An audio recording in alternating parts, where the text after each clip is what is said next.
day.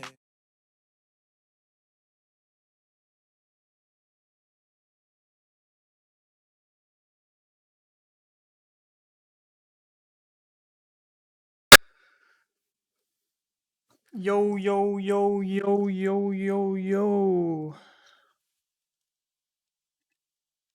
Yo. Hey, what's up, Frosty? Welcome back to the stream. Yeah. What's up, everybody? Yeah, I ended the stream for a second. I'm trying to get it to show up on my Discord icon, but I clicked stop streaming mode or whatever, and it stopped. It went away, so I don't see it anymore. Oopsies.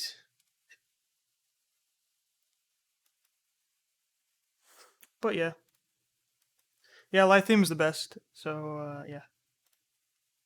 Anyway, what's up, everybody? Who's here today? Bluebo, Ozzy good to see you again. Star, Frosty.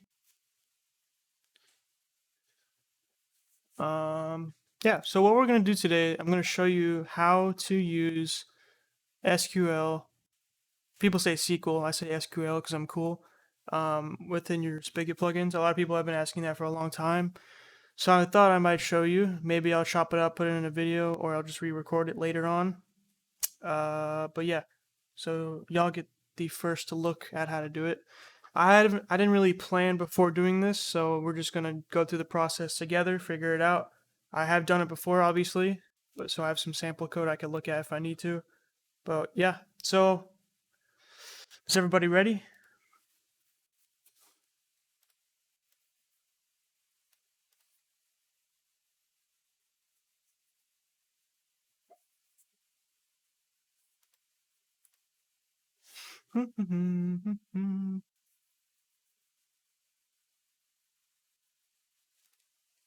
Is my chat still working?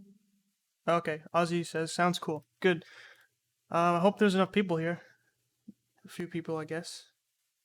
Thanks for following B-Boy and Kaden, however you say your name.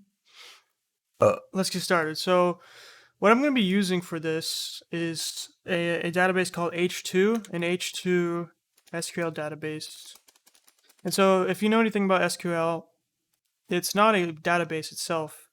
People get MySQL and SQL mixed up, I guess. They think it's the same thing, but there's actually different types of SQL databases. You may have heard like H2, maybe not. Well, the most common one is MySQL, obviously. But then you have these other ones like PostgreSQL, whatever, however you say that, SQL, Derby, H2. There's a lot of them actually, but they all use the SQL query language. They're not SQL itself. So if you want to learn information on how to use SQL query language, you can find it here, w3schools.com, then click SQL, and then you can learn how to work with it. I pretty much use this for any time I need to do something in SQL. I don't remember how to do it. I just use this as a reference, so you don't have to memorize everything. But yeah, and so what we're going to be doing this episode, well, I'm not recording, I'm streaming.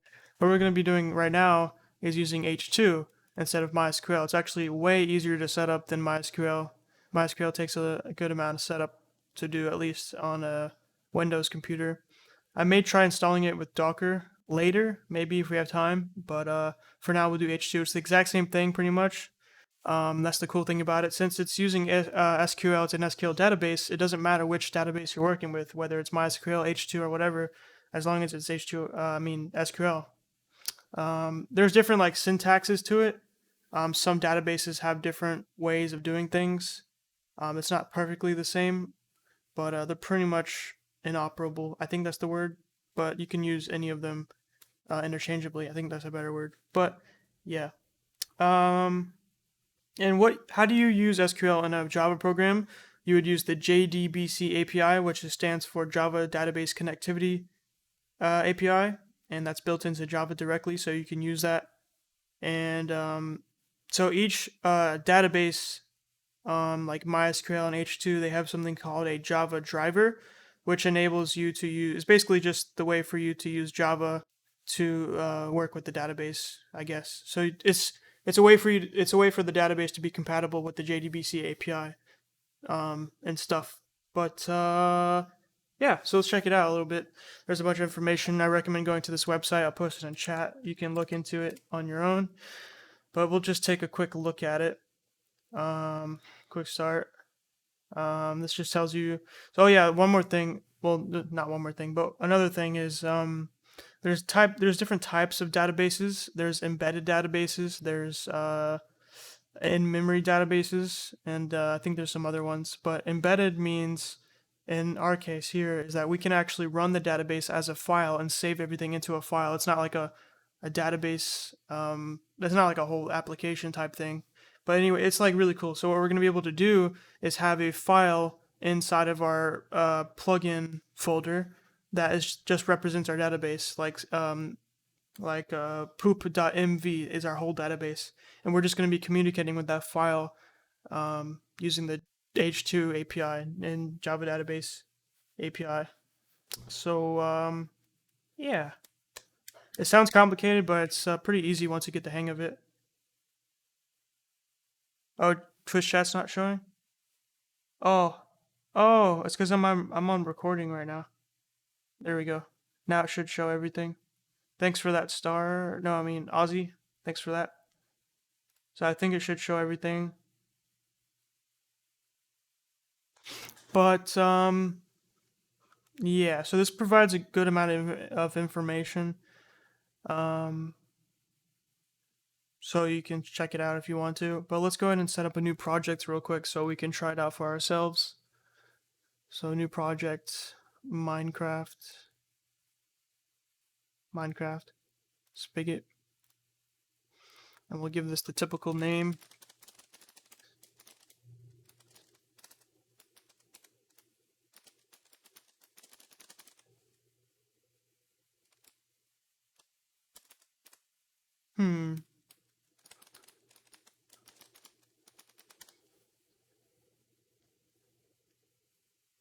Hello, Iresia. So let's go to the next part. Let me copy that.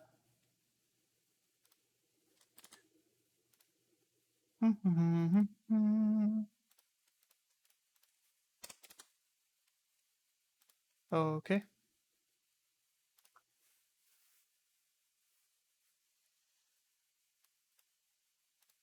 So how's everyone doing today? I hope you're doing good.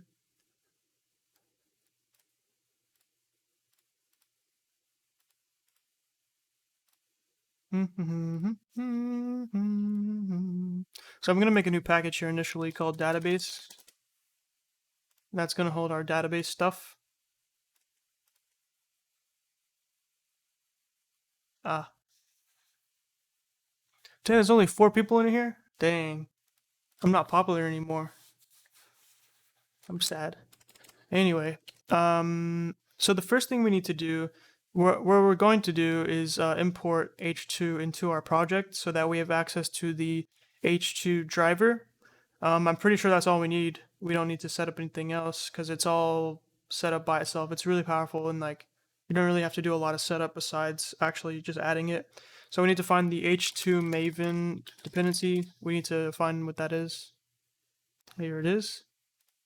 So just got to copy this into your pom.xml if you're using Maven.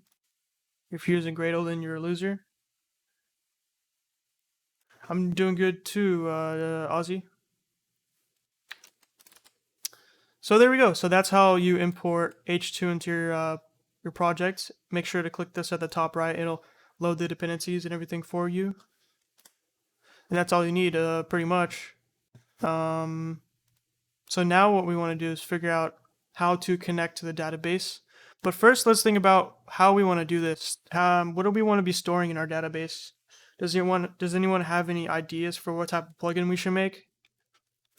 Like what should be stored in the database? What type of plugin? Any ideas? Anything?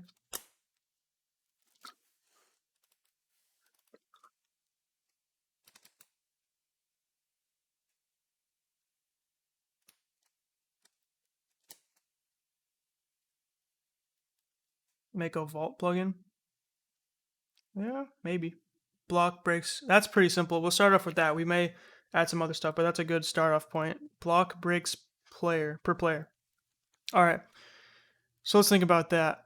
we're going to need a listener for that. So when we break blocks, listeners.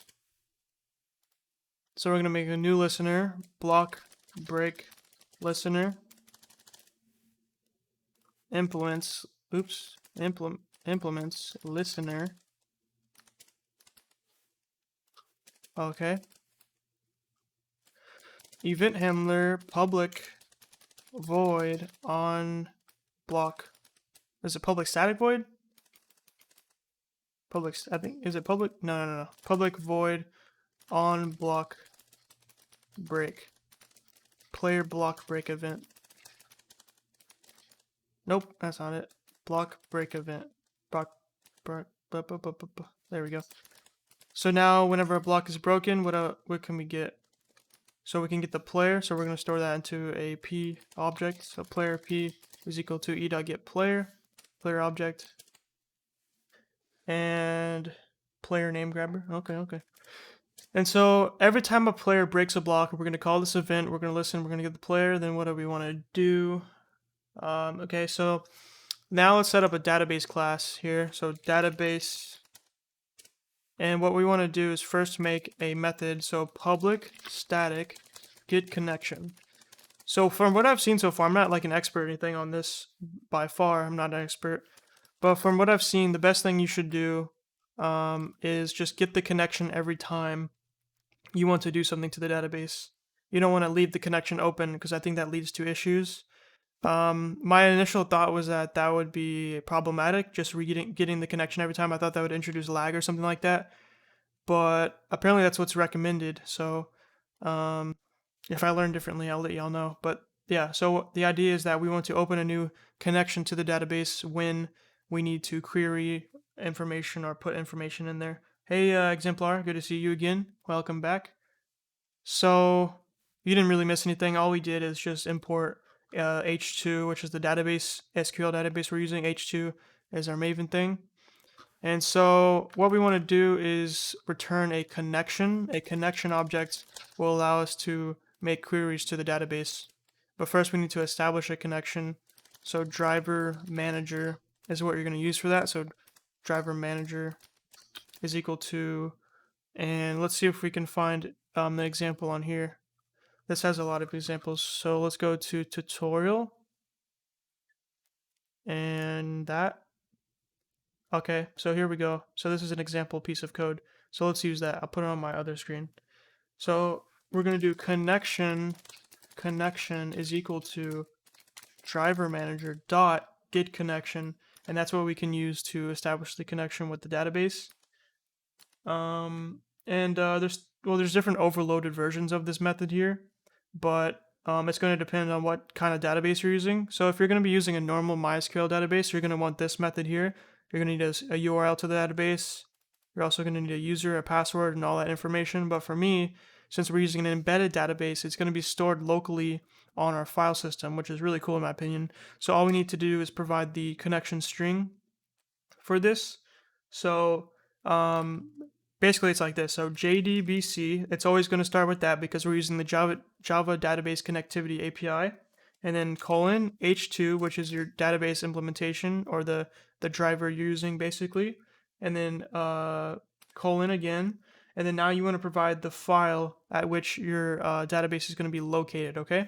But let's think about where we want to store this database, right? It's going to be part of our plugin, so we want to store it in the plugins folder. So let's pull up one of my plugins. So chunk collector, if you go into the data folder, you can see I have 2 database files. That's my database for my chunk collector plugin. It's generated automatically by H2 when we make the connection, which is pretty awesome. So we're gonna need a data folder and all that for information. So I can just go to my other project here, and I'll show you an example of how we're doing that. So in my chunk collector, well, in our database, we have this get connection also. So we're doing the same thing pretty much. And then we have a connection URL, and the URL is established right here somewhere. Here. So as you can see, it's very similar. So URL jdbc colon h2 colon the direct path to where I want to store it, and then slash data slash the database. This is going to be the name of the file, basically where the database is stored. Okay, so let's use that. So So since we're going to be using, so this method here, if you're not familiar, this method here is part of the bucket API, and I think it comes from, we have to use it in this main thing here because it comes from the Java plugin thing. Where is it coming from? Let's pull it up on the documentation. Get data folder. Let's see what class is that. Yeah, it's part of Java plugin. So we need to do it within our main. I mean, you could figure out a way to not have it in your main. It doesn't really matter. But we're going to do it on our main. So this is going to automatically, no matter what server we use this plugin on, it's going to automatically give us the correct file structure for where to generate this database. Okay. So let's go back to our plugin here. Ooh, boom. So so now let's go back to our main here and let's do that. So we're gonna make a string here, a private string. So private string URL, connection URL is equal to, and we can just leave it blank. And then when the plugin starts up, we can just simply do URL is equal to, or rather connection URL is equal to Jdbc colon h2 colon and then plus data, what is it called, get data folder, then get absolute path. So that's going to give you like the absolute path. So that's going to be this, that's the absolute path, that right there, that little string, which is just the how the thing knows where to put it, basically literally just the file path. So after that, it's gonna put it in there, the plugins folder, pretty much. And then no, that's not gonna be the plugins folder. It's gonna be this thing here, get data folder, get absolute path. It's gonna give you the absolute path of the plugin folder itself. So we're gonna be inside that. So we want a subfolder of data. You can call it whatever you want. It doesn't have to be data. And then after that, the final thing you want to put is the name of the file that's going to represent the database. So we can call this whatever we want. We can call this database. It doesn't really matter what you call it. So this is our connection string. This is going to be how H2 knows where to find the database and where to generate the database when it first starts up. Dark Phoenix says, how do you do it if you want it to connect to say a MySQL database stored in a separate database server? I'll probably show you all that later, but you can simply do right here. So you could simply do, if you do Control P, you can see that you can provide a user and a password. So you can provide the URL, which is going to be given, this is going to be, it would take some knowledge of how URLs work for SQL, but you're going to have a URL like this, so MySQL, and then like localhost if it's on your computer, blah, blah, blah, blah, blah. If you have the database hosted somewhere, they're probably going to give you that URL automatically, so you can just copy it and paste it into there. I can show you an example later, and then you're going to provide the user and the password for the database. So yeah, it's not that tricky. You just got to look up how do you get the database URL, and then you can simply connect to it. It's very, very similar. This is why the Jdbc API is so nice, is because you can use all of them pretty much interchangeably, mostly. Cody Simpson suggestion: why don't you put the Jdbc h2 in the database class and then use the connection URL would be alone so they won't be confused?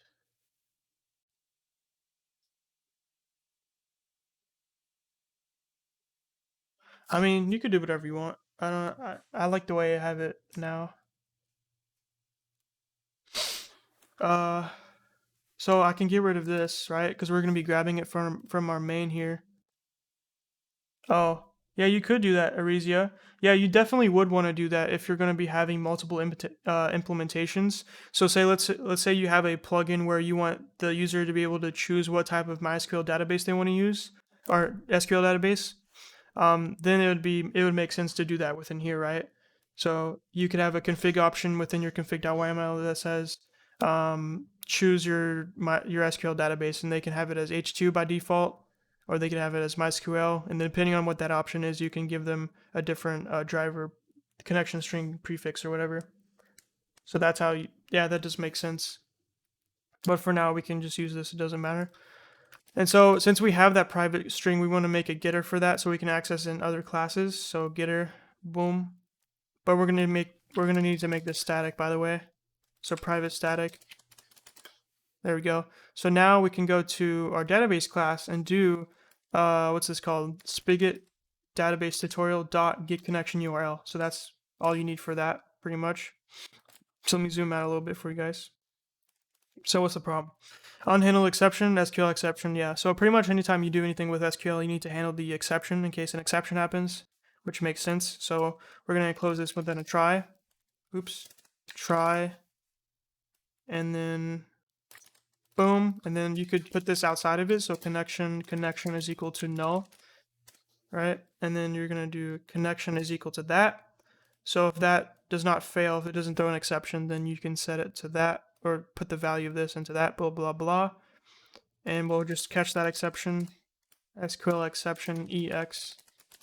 We'll say there was a problem connecting to the database. So you would do it like that, so you can know what's going on. And yeah. So after we do that, let's let me pull up the example one more time. Okay, cool. So that's all we need pretty much. So now we just got to return return connection like that. And so normally, or not normally, but sometimes you might see within database code using JDBC, you might see something like this: class.forName h2 or whatever. That's how you specify, or it's like this driver.h2, something like that. You might see something very similar like that, and then you would have that.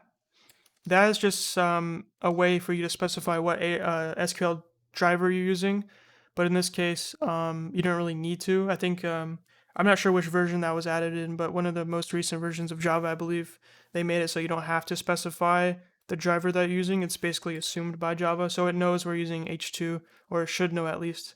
But if we have issues, then we can specify it. You don't have to specify it, and yeah.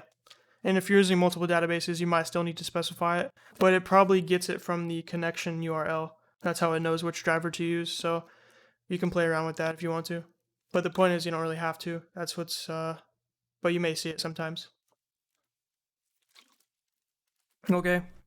So we have a get connection method now, so we can get the connection. So now we can do stuff with it. So we're going to have another method here. So if you know anything about SQL, there's a database, right? And then inside that database, there's tables, and tables are how you model your data. So, how can I guess I'll draw it. Don't roast me, this is terrible. But, so we have a database, and in that database, we have tables. So a table is modeled basically like this. It's a table, this is like the thing. And then your table specifies both the data type of each value, of each thing, and also the name of each thing. So what are we going to be storing? We're going to be storing the amount of blocks a player has broken every time they break a block. So what are we going to be storing in this database? So we're going to need first we're going to need an ID. Every table has an ID column. Not every table, but I think, maybe every table, but not every table, but maybe every table. But anyway, you usually have an ID, right? And the ID is, there's different data types for IDs, but we can just say, for example's sake, varchar. Wait, can I type on here? How do you type on here? Does anyone know how I can type? There we go, right? So ID and the data type is varchar, and varchar just is a string in MySQL. That's the MySQL data type for a string, and we'll just put that right there. How do I get rid of that?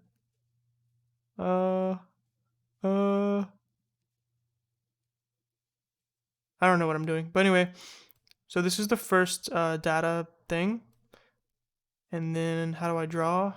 Where did my thing go? Ah, there we go. Okay, I'm learning. So then you have a this is terrible. So then you have a second value, And what else are we going to be storing? Let's say we store the UUID of the player. So we'll store the player UUID. Oh, I can type. Okay. Boom. Boom. So UUID, that's a string, or varchar in this case. So varchar, that's the data type for a string. And then what else do we want to store?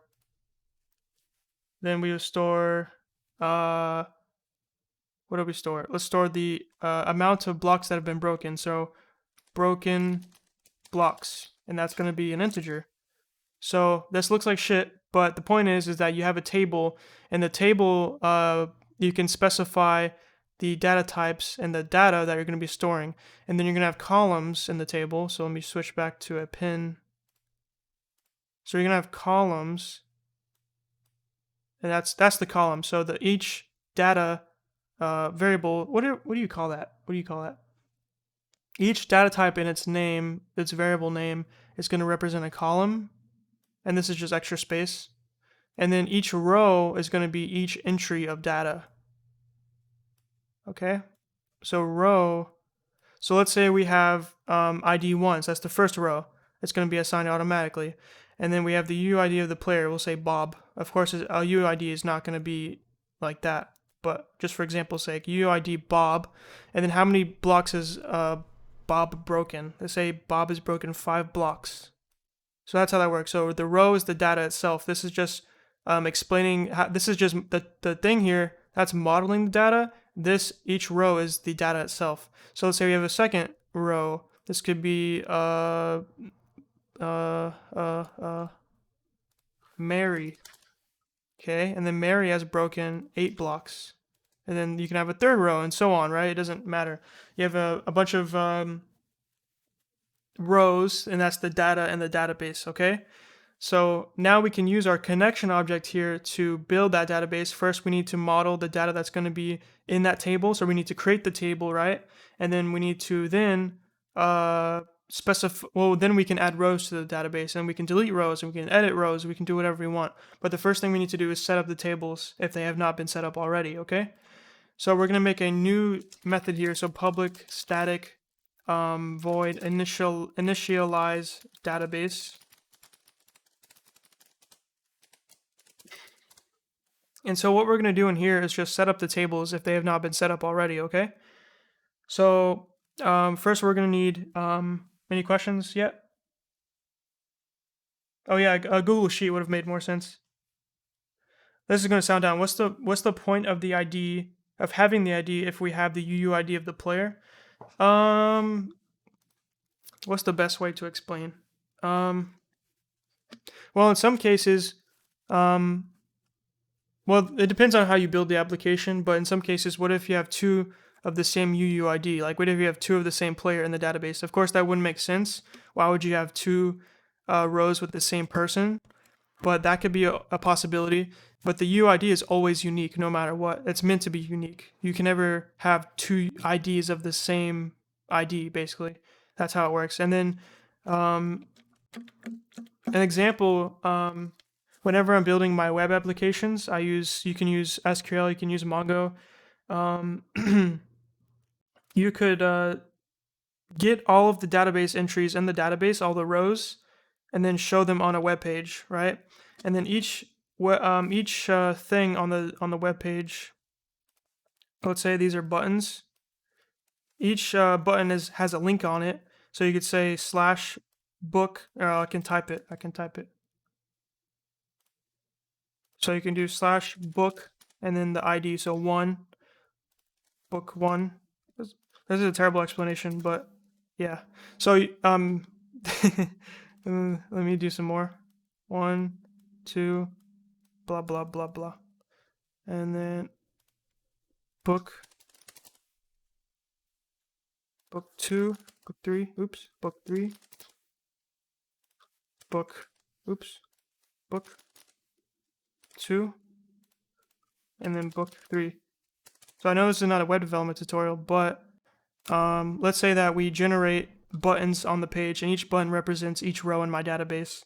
So, and then each button here has a link, so when you click on the button, it takes you to this route, so /book/1. The 1 is the ID. So then we can use that ID to look up which row that represents in the database. So that was a terrible explanation, but the point is that a unique ID in your database is a unique identifier. These other columns besides the ID, they can repeat. They can be the same. There can be duplicates. But for the ID, it's meant to be unique so that you can identify a single row by that ID, okay? So, yeah. I cut that part out when I edit the video. And that's also true, yeah, when a player edits their name and stuff.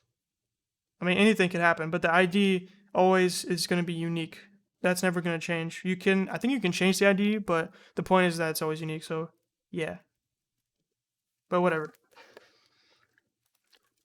So now we can generate the tables for our database because we need to have tables before we can have data, right? Because the tables specify the data and the tables hold the data, so we need tables. So to do that, you can use a statement, but you can also use something called a prepared statement, which is really cool.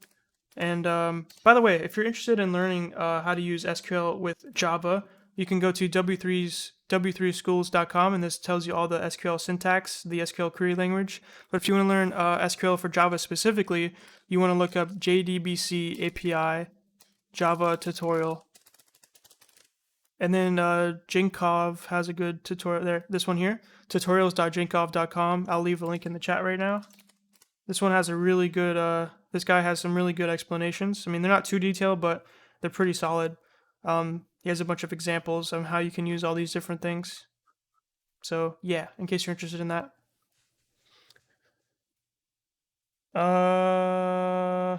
Okay. Well, thanks for that, Arisia. So anyway, we're going to make a prepared statement, and this is going to be in a try because we need to catch we need to catch the SQL exception if it occurs. So catch SQL exception EX issue creating table. Okay, so then what we want to do is prepare statement dot what is it? Is equal to new prepare statement? No. We use the connection, right? So we're gonna get the connection. So get connection dot prepare statement, and then we can provide the statement that we want to prepare. So this is where you need to know how SQL query language works. So this is the part where you use that. So in this case, we'll do. We want to create a new table, right? So let me show you how would I figure that out. I want to create a new table, but I don't know how. So I go to w3schools.com, and I go to SQL. Then I look up. What should I look up? Tables. Create table. Create DB. We don't want to create a database. We want to create a table. So create table, and this tells you how to create a table using SQL language. And yeah, so you can find information on that. So let's see if we can do that ourselves. So we want to create new table if not exists. So this will create a table if it's not already existing within the database. So it's not going to create a duplicate table. It's going to create it only if it is not there already. So let's go back to W3. So now we want to specify within parentheses here how we want to model the table. Okay, so let's go back one more time. So right here, so create new table. Is it create table? Oops. So create table, and then the table name. So what do we want to call our table? Oh, see you, Ozzy. Thanks for joining. See you later. Does anyone have any ideas for what we should call this table? It actually doesn't matter what you call it, but y'all can choose a name for it. The caps do not matter. Good question. The caps do not matter, but that's just like convention, I guess, when it comes to SQL.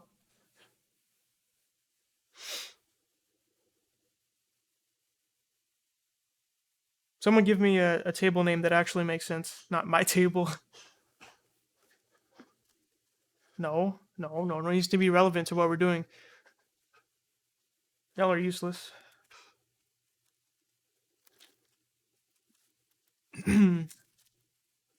So we'll call this fuck, now I don't know what to call it. Fuck. Create table block breaks. No. Gosh darn it.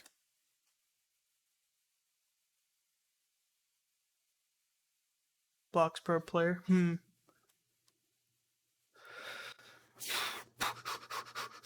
Block breakers. Fuck it. We'll call it block breakers. Okay? Let me zoom out a little bit. So create table block breakers if not exists. And in between those parentheses here, we want to specify like the data, the model for the data, whatever. So first we want to make an ID. So what is going to be the data type of our ID? We can use an integer.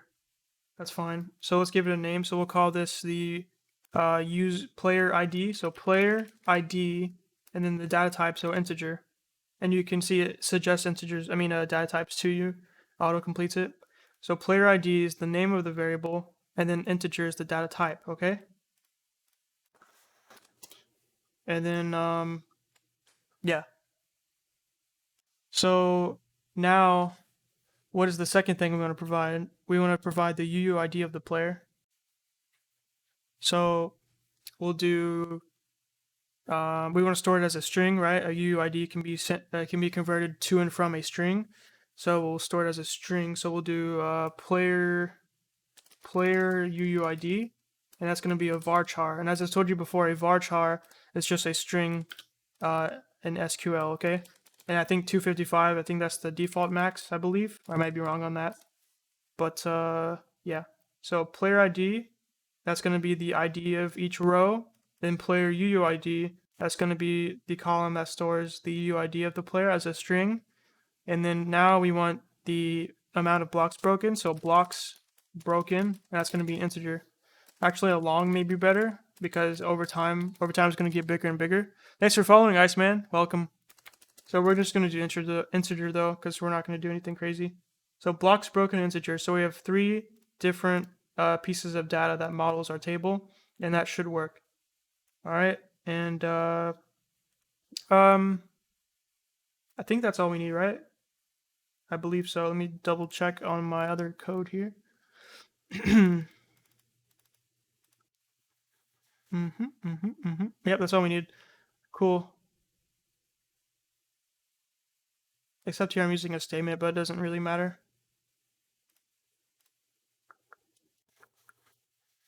Okay. Any questions? What do you think about learning Java from Jankov? No. It's not detailed enough.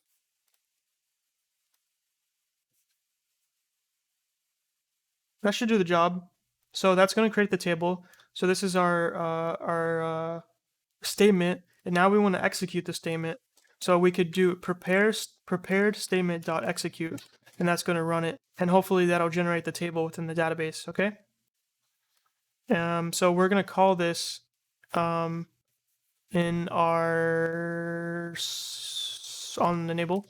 So database dot initialize database. So when the plugin starts up, it's going to call that method, and then if the table does not exist already, it's going to be created for us, and that'll initialize it. So if the owner of the server ever deletes the database for some reason or loads the plugin for the first time, it'll generate the table for them. It's going to be automatically managed by the plugin, which is really cool.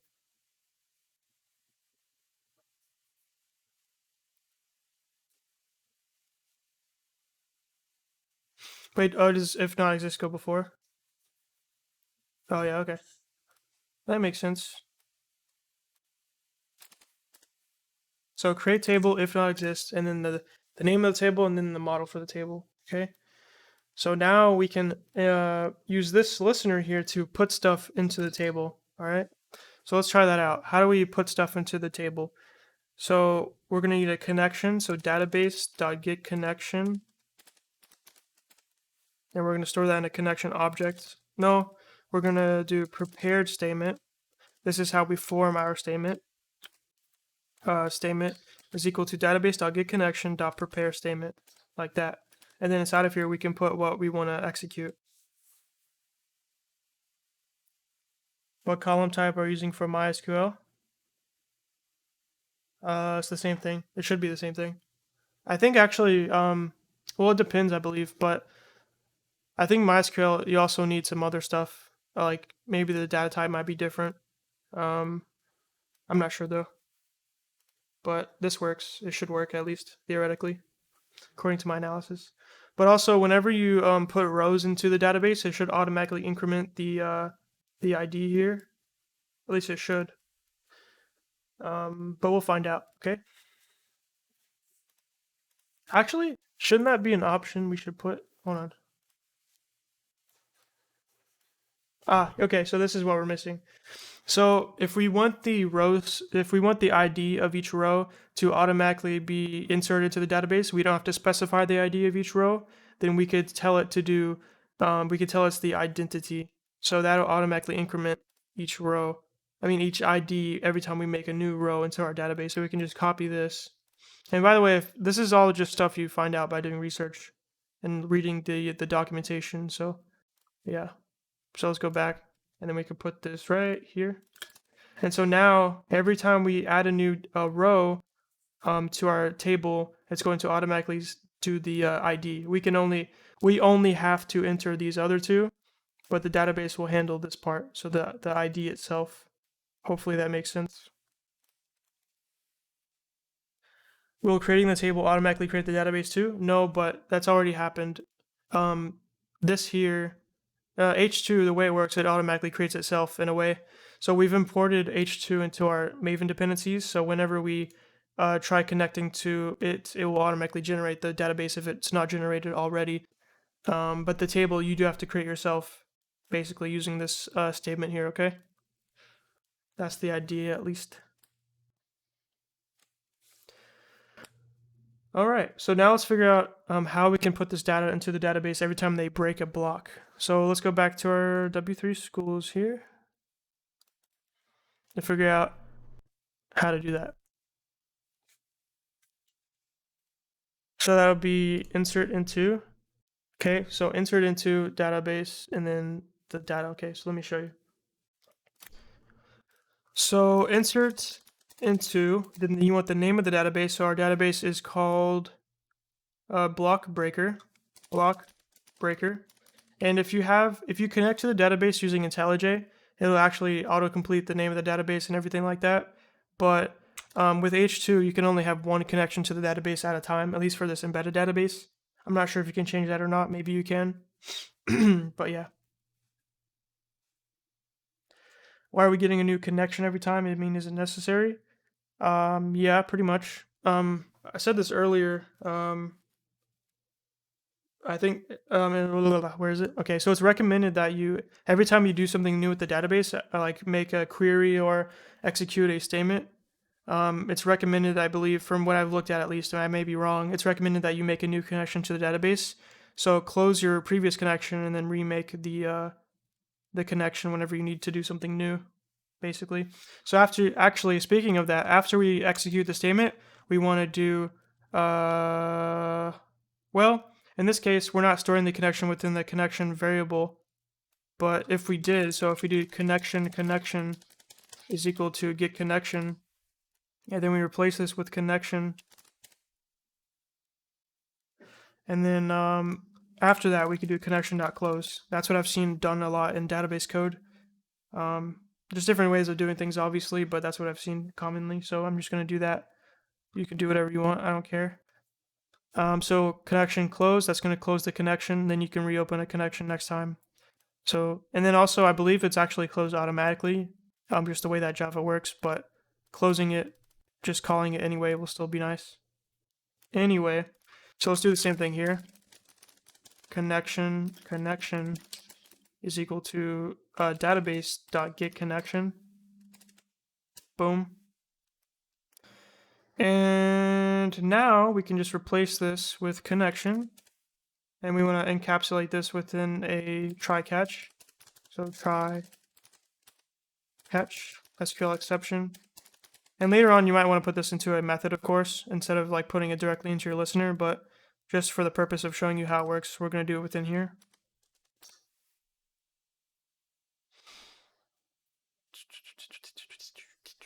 Oh yeah, so statement. So statement is equal to connection.prepare statement. And then if there's an issue, then we could say there was an issue updating the block break count for p.get player, or no, p.get name, display name. There we go. So insert into block breaker, and we want to say what we want to insert. So which columns are we about to insert data into? So that's where you specify that. So in this case, like I said before, the ID is automatically put into each row by the database since we put identity here.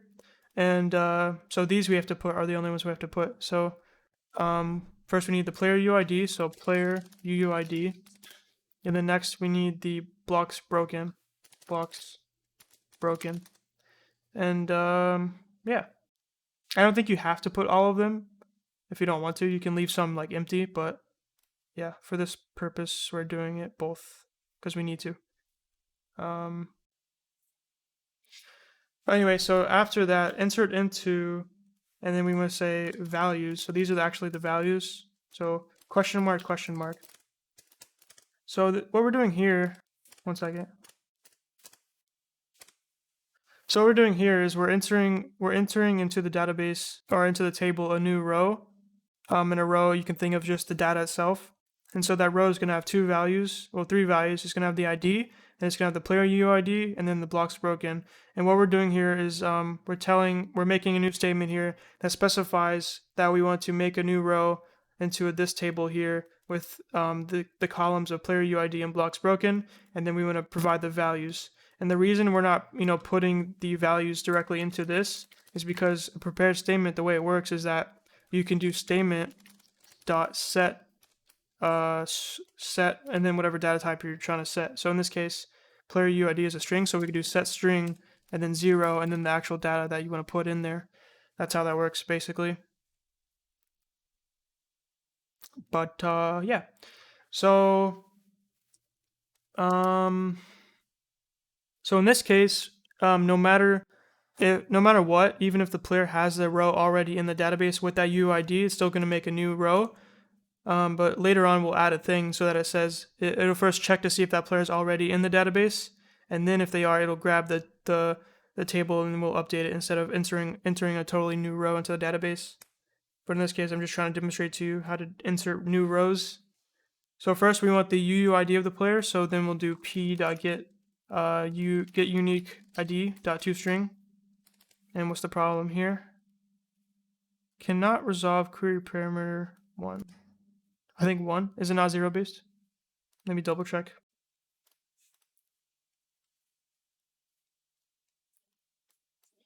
Okay, yeah, it does start at 1, it looks like. Good. So that's going to be the first value. So 1 is we're setting the string. So the reason we know it's a string is because right here when we created the database, we told it that the player UID is a varchar, and that's just a string in Java basically. Won't this have entries for each time someone breaks a block not overriding where the UID is because it's not made a unique value?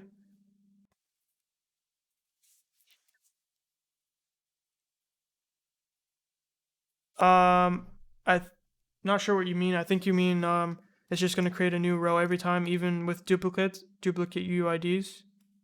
Yeah, in that case, then yeah, that's what I just explained. We're going to add that later. So if the player is already in the database, then we're going to update it rather than making a new one. But for now, we're just trying to make it one every time, basically. Okay. So statement dot set, and what's the second one going to be? This first one is set string, right? So player UID varchar, and then the second one blocks broken. What are we going to use for this one? Can anyone guess?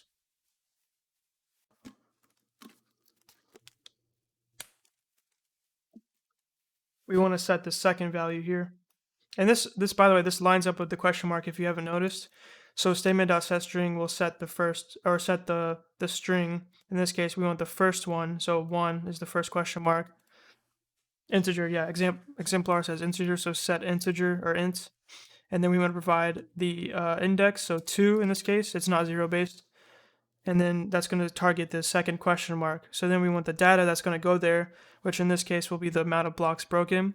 So just, it doesn't actually matter what we put in here, we can say 1. All right, so that's going to put 1 into the second thing. And so that's it, that's our statement. So now we've created a new statement, and now we want to execute the statement. So statement.execute, and that will try making a new row and inserting it in the table. So let's try it out, I guess. Yeah, so I think that's all we need, right? So, and then also we want to close the connection, right? Since we're done using it.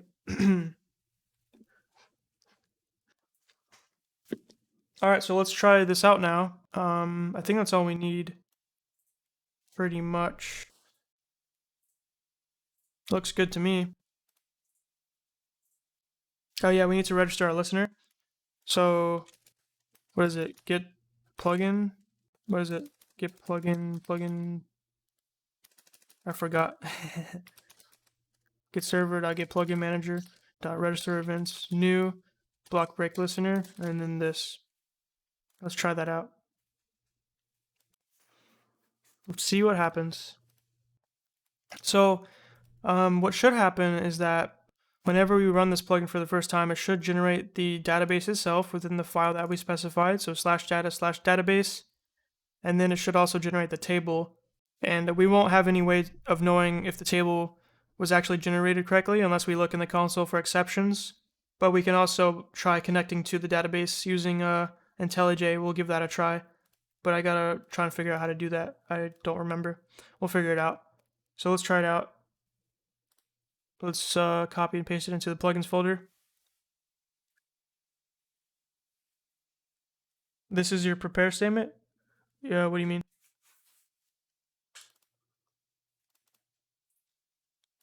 So we'll copy that and then go back to our plugins folder in our server. Boom. And then put it here. And then we'll start it up. Oh yeah, Minecraft has already started. Let's take a look for errors.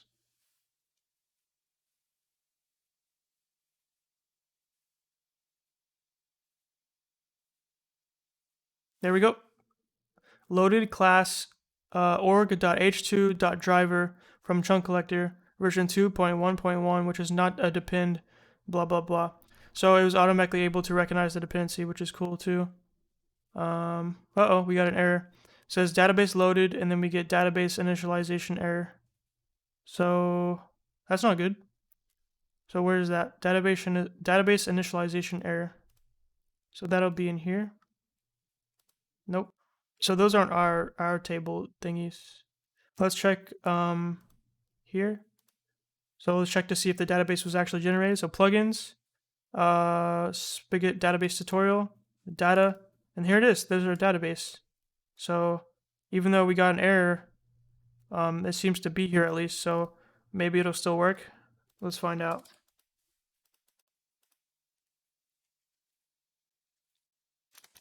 Okay, so I'm on my testing server right now.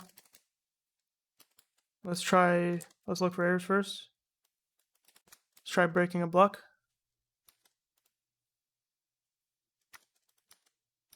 Okay, no errors when I broke the block.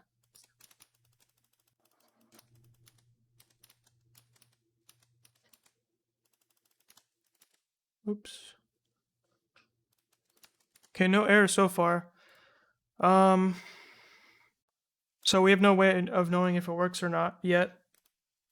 So let's have some output statements here, some more explanatory output statements. So EX and then EX. And inside of here, we'll have, well, we don't need to do anything here. Thanks for following, Vero S. Welcome.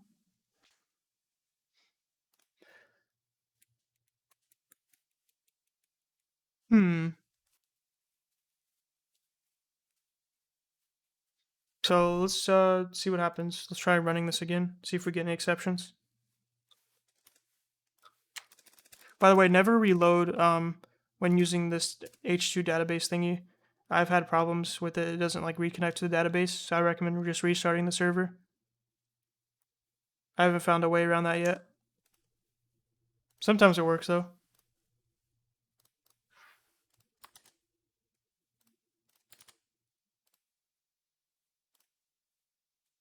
But as you can see, automatically it generated the database, which is pretty cool and pretty powerful, rather than having to set up a MySQL database and connecting to that.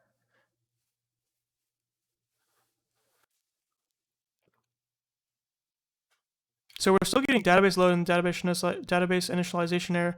Maybe it's coming from my other plugin. That could be it. So I think we might be good. Let's try it one more time.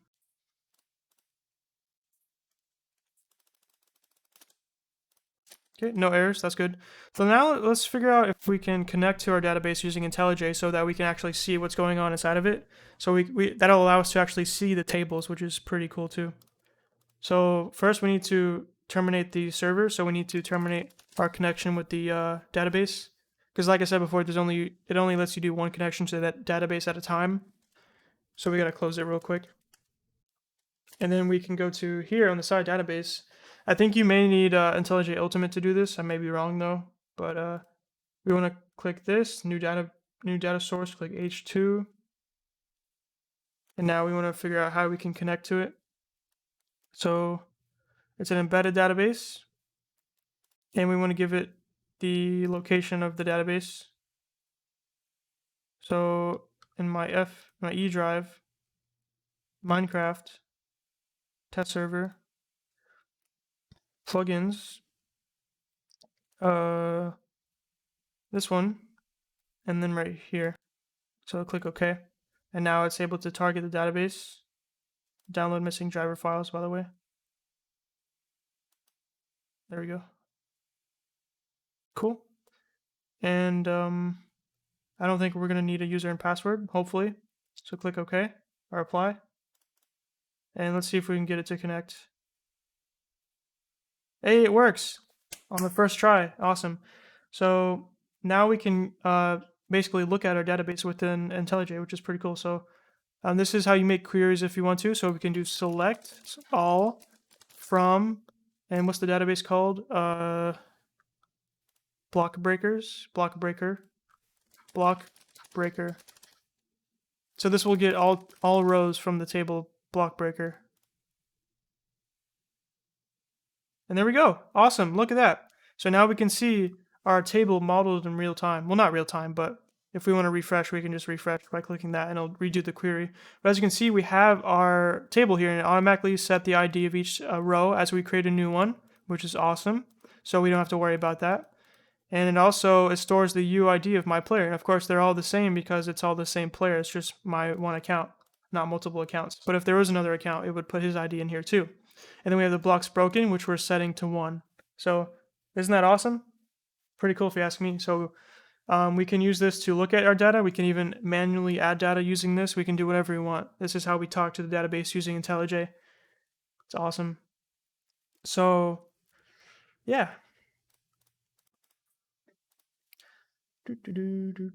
So let's make sure before you actually start up the server though, you close the connection because it won't be able to connect if you have it connected with IntelliJ. Remember? So just disconnect that. So now what do we want to do? Now we want to make it so that it doesn't just add a new row every time. It checks to see if that player is already in the database. And then if it is already in the database, then we should update it basically. Yeah. So let's think about the best way to do that. And let's put this into a method here. So in our database, we'll do public static void add new block. What should we say? Add new block broken, I guess. Add new block broken. Well, I guess that works. Whatever. You can call it whatever you want, of course. Doesn't matter. So player p import player, and then we can go back to here. Cut all of this, and then put it into here. And there we go. And now that'll create a new row. So we call this when we want to create a new row. So if you want to do that, Alt Enter, and then add JavaDoc the player to add to the database. And then you have some more information. Just, I don't know. You could say something like, just describe your plugin. So, or not the plugin, the method. So, adds the player to the table. Basically, that's all it should say as the new player. And then we want to make another. Oh yeah, let's call this so add database dot add new thing. And then we want to check. We want to add another method to check to see if that player is already in the database. So we know when to call this and when to call the new method we're about to create to update it.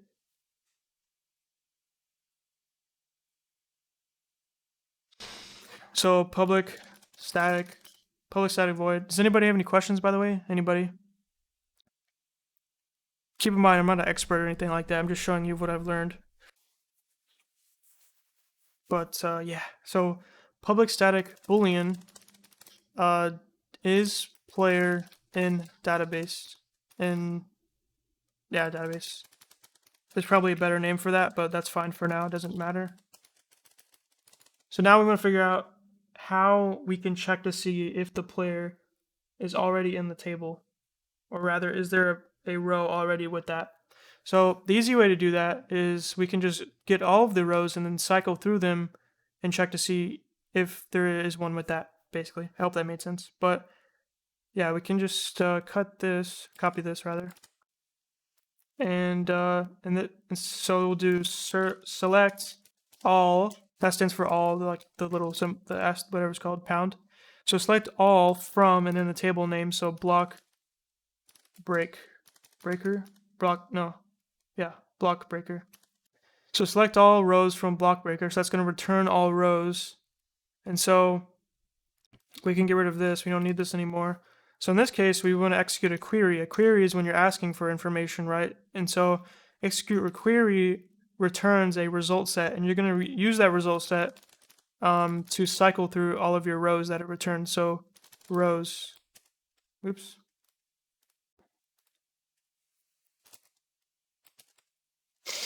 And I can just filter. I don't know about that. Unless you mean a stream filter. So rows, let's look up how do we do rows. So all we gotta do for that is just pull up the Jenkov thing. So Java Jdbc Jenkov, and then we'll find it. This is how I learned. So just gotta search these things.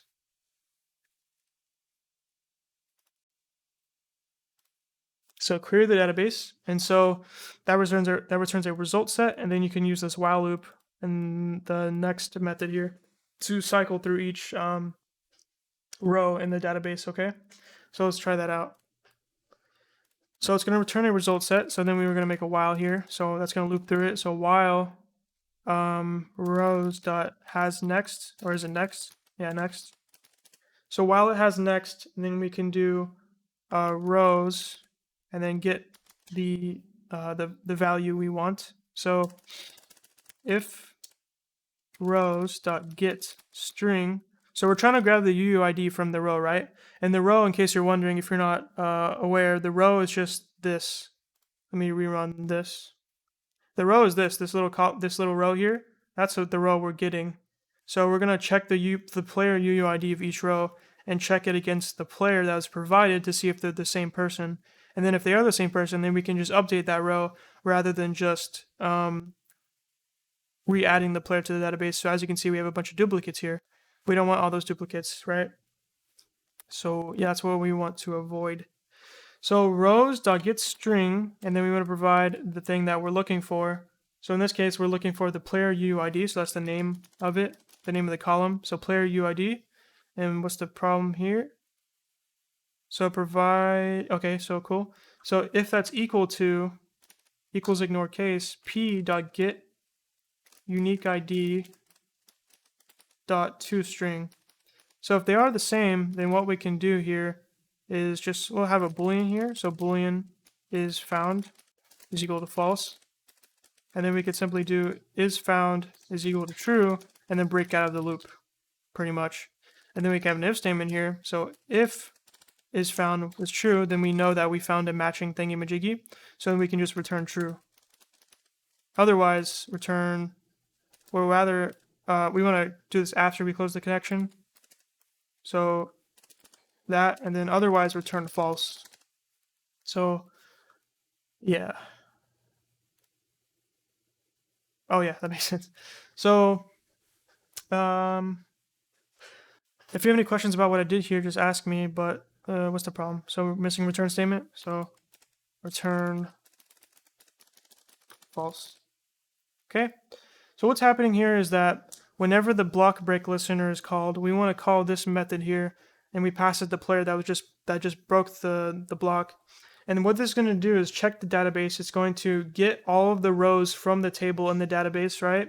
And it's going to check each row to make sure, or to see if that column, the player UID column, and the value in that column is equal to the player UID that we just got here, basically. So if they are the same, then we know that that player is already in the database. So we don't want to just make a new entry into the database. We want to update the entry that's already there. So we'll use this method to determine if that player is already in the database or not. Okay. Yeah. I need some water. Is anybody watching, or am I talking to myself? Anybody there? Say hi if you're here.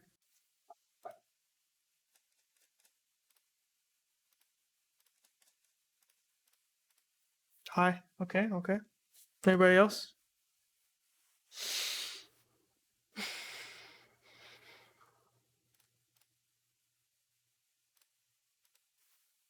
Nobody? Dang. Hey, Gatorade.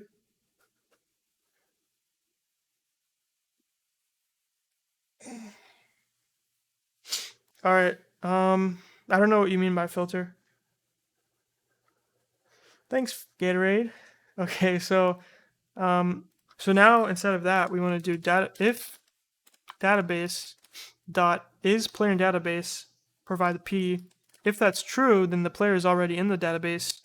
Otherwise, then we'll put this in here. So if it's true, then we want to make a new method to update the thing that's already there, basically. So public static void update block blocks broken. Probably a better name for that. So anyway, we'll just copy this. So this one here, the one we have already, is making a new row and then putting it into the database. We want to get the row that's already there and then update it into the database.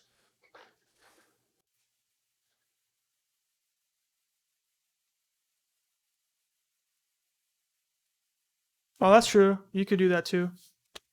Thanks for that. Hey, Thingy.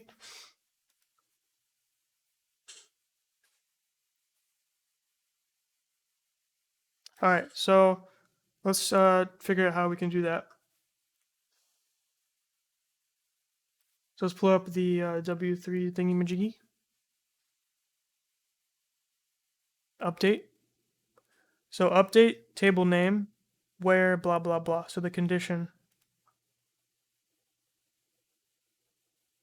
Okay, so what we could do.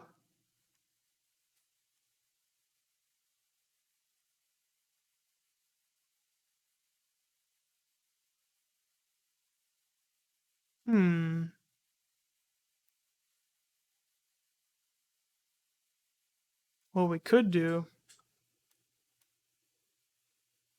We could just put it inside of here. So if the players are not, if the, what's it called?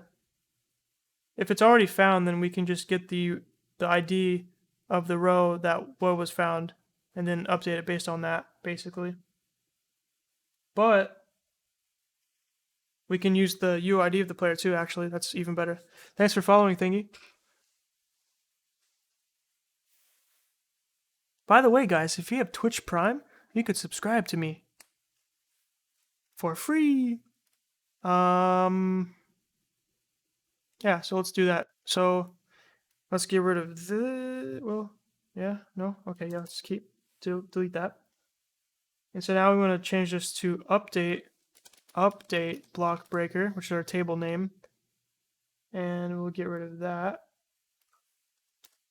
And then set. And then we want to set the values that we want to change. So set, and what do we want to change? We want to change the blocks broken, right? So set blocks broken equal to question mark. I think that should work, right? Looks like it. where, and then we can get rid of this. So update table, and then set the value where player UUID is equal to question mark. So I hope this is valid. We'll find out. So then we want to set the question marks, right? So the question marks, we want to set the values of those. So statement dot set, and we want to set the blocks broken to the new value. Oh, we're gonna need shit. We're gonna need the current value too. That's unfortunate. So how do we do that? How do we get the current value? I mean,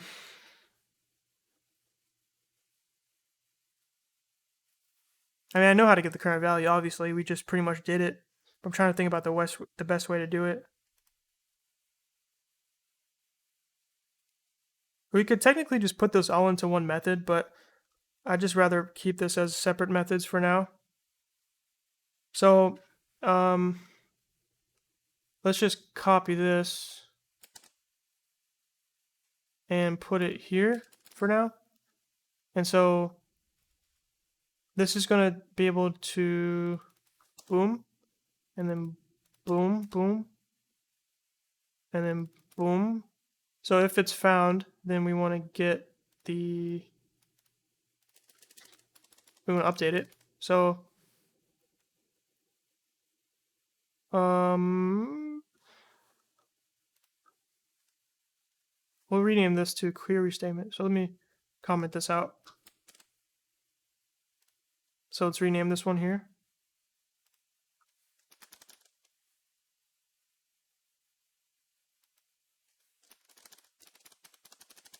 There we go. And we're going to make a second one for updating. So prepared statement, update statement. Okay. And then update statement is where we're going to put in here. So once it's found, if it's found, we can then update it. So just copy this. Boom. Boom. And then let's just fix it, make it look nice. Okay, so we want to call this update statement. Update statement. Update statement. And then, so this is preparing the statement, so we're making our new statement. And then we want to set the values for each one. So set integer, and the index, that's going to be the first question mark. And then we want to set it. So we want to get the current value at blocks broken and then update it by 1 because I just broke a new block, right? So how do we do that? So then we can do rows.getInteger, and that's coming from here, the result set. So rows.getInteger, and then we just need to provide blocks broken, and that's going to give us the current value stored within the row in the database. So then we can just add 1 to that, and that should work. And so then we want to set the second question mark. So update statement dot set string, that's going to be this again. So rows.getString.getPlayerUID, UID, or we can even do p.get uniqueID.toString, toString. That works too. Doesn't matter. Then we're going to set the question mark. So the second question mark. Okay. And then update statement is what we want to call it. So that should execute that, and then it's going to close it when done. I think that's all we need. So just for this, we'll say updated the blocks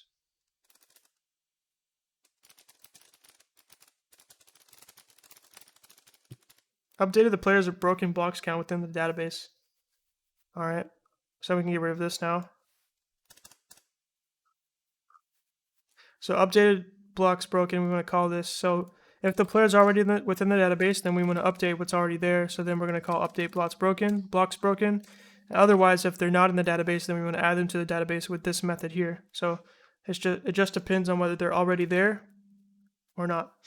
So now let's delete all of the current rows from the database so we can start from fresh. How do we do that? Can we just do delete? I don't think let's find how to do it.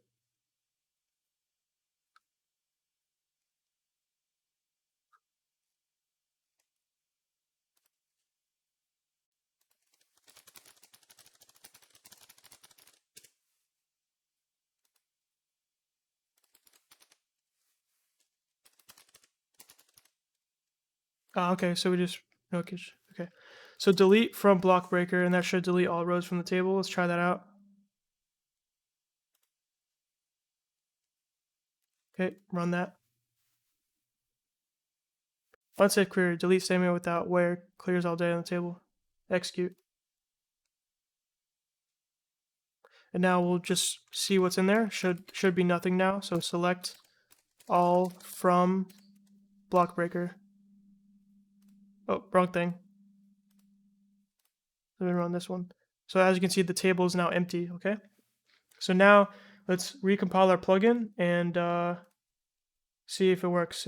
Let's see if it updates the players now instead of adding a new player each time to the database. Bluebo. Wouldn't it be better to not update the database on every block break, instead collect the block breaks and update every X seconds or something? Yeah, sure.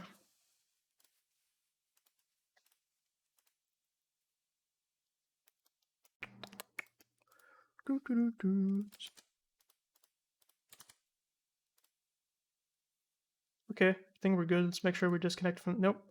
Yep, make sure you disconnect. There we go. Start up the server.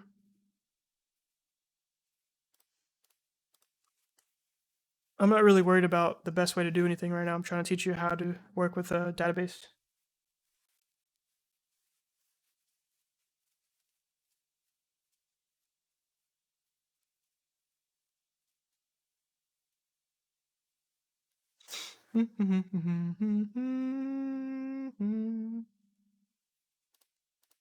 All right, let's join, test it out.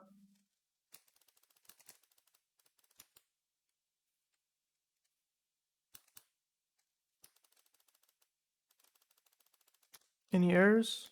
Uh-oh. There we go. Yeah, good. Updated the player's broken blocks count within the database, so it's working perfectly. Awesome. But yeah, like Bluebo said, you probably wouldn't want to do that because that's a lot of database entries, over time. Like, imagine like 20 people on a server breaking blocks all the time. You would have to reconnect with the database over and over and over and over and over and over and over. That'd be terrible. But yeah.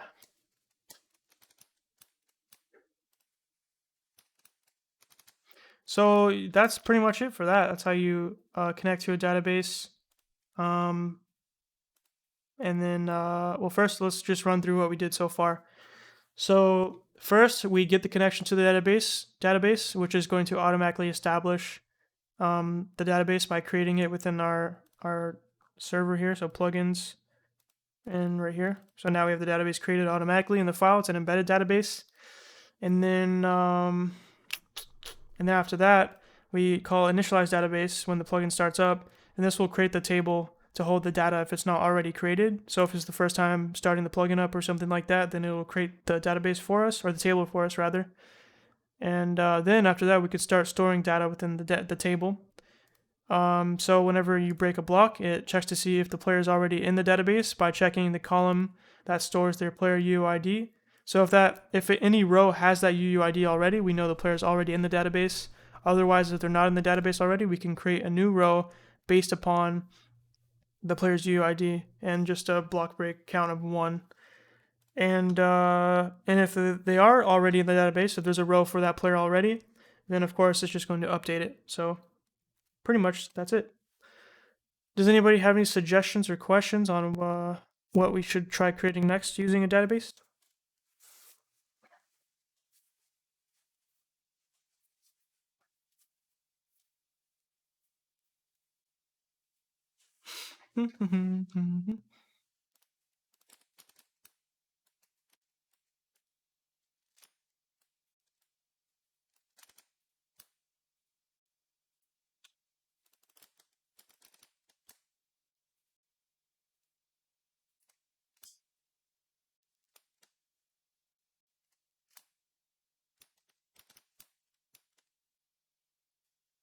Maybe later you can make a PHP login system.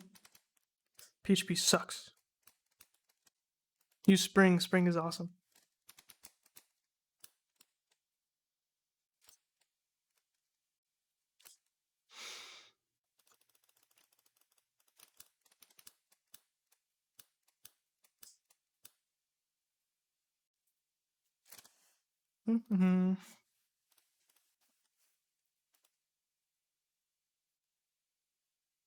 That stores the credentials into a table. Yeah.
I guess that's it for now. That's a pretty solid explanation, and I'll post that. So what I'm gonna do is post all. Well, first I'm gonna comment all the code out, like add comments and stuff, like to explain all this, and then I'm gonna post all the code on GitLab, and then I'll leave a link for this, and I'll post it on my resources channel and right here on my Discord, if anyone is interested in the code, so they can copy it for their projects or anything like that. And then also what I'll do is post this video edited on my Spigot series, and also post the entire stream video, of course, too, on YouTube. So yeah, but I think that's gonna be it for today. It's just short stream, not a lot of people anyway, but that's okay. Hopefully y'all know how to do this now. For the few people watching, y'all understand a little bit better how to use SQL within your database. So in this instance, we are using H2, which is a type of SQL database, but you can pretty much use whatever you want. A lot of people use MySQL. I'll be making a video on how to use it with MySQL. It's pretty much the exact same thing. I'm going to make a video on it rather than doing it on stream because it's easier for me to not show my password and stuff like that. So yeah, since this one automatically puts your file in it, makes your database in a file, so it's easier. So anyway, thanks to everyone who watched the stream. Hopefully you liked it. If you have any suggestions for the next stream, then just let me know. You can let me know in the suggestion channel if you want to. And if you're not in my Discord community, by the way, then please join it. It's awesome. Get some friends or help on your projects if you want to. So there's a link in the chat right now if you want to check it out. And yeah, so I'll stream again soon. Thanks to everyone who stopped by. Thanks Gatorade. Thanks Thingy. Whoever else is still here. Blue Bow. Thanks for watching. And have a good day, everybody. Love you. Bye bye.